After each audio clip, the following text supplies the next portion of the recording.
1 साल के लिए हल्दी सेव करने का तरीका बता रही हूँ। हमने तकरीबन 1.5 किलो हल्दी ली है। इसको 2 से 3 पानी हमने धोकर अच्छी तरीके से हमने साफ़ कर लेना है, मट्टी-वट्टी ना हो, और हाथ से अच्छी तरीके से हमने इसको साफ़ करना है।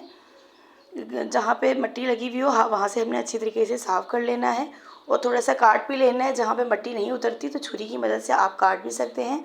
मैंने पानी गर्म किया है, 1 उबाल आने तक आपने हल्दी को पकाना है।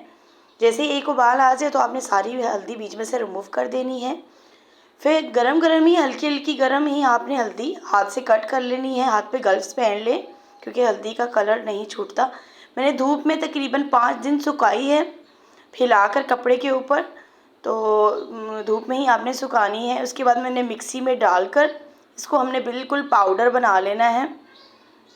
देखिए माशाल्लाह कितना ज़बरदस्त पाउडर, और ये बाज़ार की जो हल्दी है उससे कहीं गुना अच्छी बनती है, खुशबूदार बनती है। इसको आप दूध में डालें, सालन में डालें, माशाल्लाह परफ़ेक्ट रेसिपी है। फ़ॉलो करें, लाइक करें। अल्लाह हाफ़िज़।